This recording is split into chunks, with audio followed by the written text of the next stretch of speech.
staring right into the sun. Hey, good morning, everybody. It's Marty. Welcome to Monday. And this is my friend Matt here. He's got that nice scar across his forehead. Can you see it there? Yeah, that's a beaut there. Hey, Matt, can you say hi to everybody? How's it going, everybody? Awesome. Well, hey, listen, this was the Monday that I got so excited about that I couldn't wait to share with everyone. And this is my good friend Matt Monte. He's a local businessman, and gotten to know him. He's going to put on his shades because he's staring right into the sun. So let me see who we got here. Good morning, Kaylee. Good morning, Roxanne. It's good to see you. And good morning, Susan Ports. Good to see you. And so anyways, I'm really excited to sit down this morning for a little bit and talk with Matt. He contacted me about a week ago. And he said, hey, Marty, could I do a video with you? I said, heck yeah, you can. That would be really cool. And so we're going to have some fun this morning. Who's up for some fun? Put fun in the comments, and that would be great. So, Matt, why don't you tell a little bit about yourself, you and your family, and then we'll get right into it. Well, I'm a husband, a father of 2 little girls. I run a small, local, family-owned business, 3rd generation in Albuquerque. And I asked Marty to do this. I didn't really think he'd say yes. Caught me off guard. But I'm a huge supporter. I love what he does. You know, he's got a lot of knowledge and experience that he shares, so I'm grateful for that. And I'm honored that you included me today, so thank you. You're welcome. Awesome, Matt. Great guy. He's a part of my Thursday night men's group as well. We're just doing some great things, so that's really, really, really cool. And hey, Bob, sorry if I said your name wrong. Haha, I guess I thought you were your daughter. All right, so anyways, one of the things Matt wanted to talk about, and he's very, well, I'm just going to say he's convicted about it. He's very adamant about, and that is living a life of conviction. And so one of the things I wanted to ask you this morning, Matt, is what does conviction mean to you? What to be a man of conviction and live by conviction? What does that mean? What does that look like? Well, it's like Revelation 3:17 says. I mean, you cannot be lukewarm. I mean, we live in a world and society today where it's so easy to blur the lines. And so I'm constantly asking myself, I said, am I making the right decision here? You know, am I following the book? Am I following the Bible? Am I following the teachings of Jesus? Is this a topic where I can be in the middle, or do I need to take a harder stance? Yeah, we were talking the other day, and Matt, one of the things that he talked about, just that strong conviction that we should have versus just opinions in life. And one of the things I found really incredible is where he stands as a husband and a father on his convictions, and where he stands as a businessman on his convictions. So, Matt, when it comes to being that and having that success in life, I mean, we have to live with conviction. And there has to be a line drawn in the sand. So where is that line for you with convictions? You know, we talked a little bit about teeter-tottering on a fence. What does it look on one side of the fence versus the other side of the fence if you don't live with conviction? So to me, it's freedom versus slavery. There's freedom living under God's grace, and there's slavery living according to the word of man in a fallen world.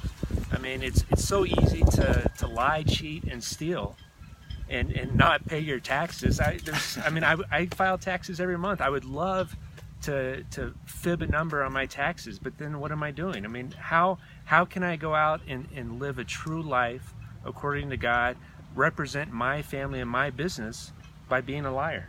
Yeah. You know, and that's just a small example. I mean, you know, give unto Caesar that which is Caesar's, and give unto God which is God. Everything belongs to God. We are simply stewards. Everything I have is because of Him. And if I start lying or cheating, then how am I representing God? How can I do that? How can I look at my wife and children in the eyes and say I'm doing the best that I can and I'm doing right by them if I can't even do right by God? And that's awesome. That's awesome, Matt. You know, that goes right along with just, you know, being a man of integrity and living with integrity. And, you know, you are a young man that definitely has that kind of conviction, to have that kind of integrity while he is at work and while he's at home. And I think that's a very powerful message for today's society and culture, whether men or women, that we have that conviction and we live that kind of lifestyle. Good morning, sweetie. I see you on here. It's good to have you. And also, I saw Roxanne on here again posting. So, hey, thanks, Roxanne. I'm glad you are on this morning. So, Matt, when you know, you have this conviction, and I love the way you put it. The conviction is the ability to live in freedom when you choose to live with conviction and have integrity and what it means to be a man of God.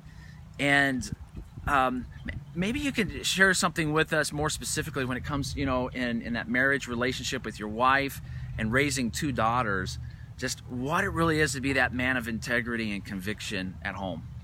Well, first of all, you have to be prepared to make mistakes and then own up to them. I think I've apologized to my oldest daughter now more than she's apologized to me. You know, you gotta be prepared to make mistakes, own up to them, and then make it right. I mean, it's okay to make mistakes. Everyone makes mistakes.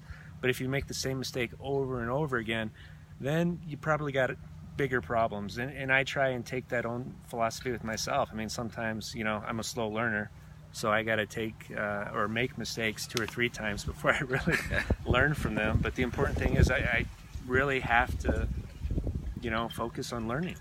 Absolutely. Yeah, it's such a true statement. It's not a matter of how many times you fall down. It's a matter of how many times you get back up.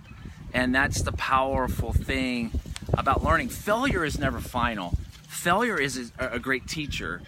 And when we can learn from failure and sit in the classroom of failure and learn, the point is not, you know, don't set out to be a failure, but like you said, we're going to make mistakes. And you know, in our home, in our family, in our business, and just life, but owning up to those, and then learning from them. You know, one of the things that I set out to do every morning when I get up is when I journal. There are times within my journal I write about what I'm grateful for, but I also take moments to write about what I've learned from the last 24 hours, especially if I have failed or made a blunder, and that, you know, so it helps me so that the next time around, guess what, I have a written document that I can go hold myself to. So Matt, what else about conviction really stands out to you that you just want to share one last final moment with everyone this morning? So it's important to know, focus, well, for me anyway, it's important that I focus on the freedom that comes under following the word. I mean, if you live your life intentionally in honesty and in communion with God, I mean, we don't have the ability to understand God, but we have the ability to communicate with Him. You know, I'd rather live under God's judgment any day of the week than live under the judgment of the world, because to be honest, the world is going to judge you harsher than God will. I promise you that. I've felt it, I've seen it, and I don't want to be a part of that. I'd rather be judged by God than man. Oh, that's awesome. What an incredible statement. So there is a beautiful lady that just joined us by the name of Melinda Monte. You want to say hi to her? Hey, sweetheart, I love you. Thank you for watching. That's awesome. Well, I tell you, I'm really enjoying this. I am so glad that Matt got a hold of me and asked if he could be a part of this. You know, one of the things about doing videos every day, it becomes a challenge to come up with information without repeating yourself and being absolutely boring to the world. And I appreciate Matt giving me an opportunity to, hey, let's do something different. I jumped on the opportunity because I saw it, and I'm just grateful. And she says, I love you back. So isn't that sweet? Isn't this awesome? This is so much fun. And, you know, I appreciate Matt taking the time. He's got a very busy day today, but he wanted to be on this morning because he wanted to share with the rest of you just what it means to be a man of conviction and live with that conviction and have that integrity in life. And, you know, one of the things that I do teach on this video a lot is being a man or woman of spirit, mind, and body, being healthy spiritually, being healthy mentally, and being healthy physically, and living with the convictions that we have been given the responsibility to steward all 3 parts of our creation. And for men, that's huge because there's a lot of men who lack integrity and lack a life of conviction. So any final words, Matt, you want to share with everyone? Yeah, I encourage everyone to follow and share these videos. I mean, I'm thankful for you, Marty. I mean, you share so much and you don't have to. and we need more people like you. So thank you. Wow. Thanks, Matt. That means a lot. And just a note on that real quick, Matt, thank you. That's humbling and encouraging. The incredible thing, I'll share this real quick. This weekend, I had a very busy weekend doing a lot of things, and I had 3 different people unexpectedly in 3 different places tell me, hey Marty, I appreciate your videos that you post. I had no idea that these 3 people were ever watching, and so I mean, that means the world to me. I got to see them face to face. They told me face to face, and so I'm grateful that God is using this to help encourage. And there were men, by the way, 3 men, and that it's encouraging them and it's changing their life and helping them just become more successful and live that life of hope. So I appreciate that, Matt. Well, listen, everybody, that's been Monday for you. And who knows? Who knows if we turn this into Matt Monday? I don't know. I'm just saying, who knows? Anything's possible. Listen, everybody, have a great Monday, and we'll see you right back here again tomorrow. Take care now. Have a good day, guys.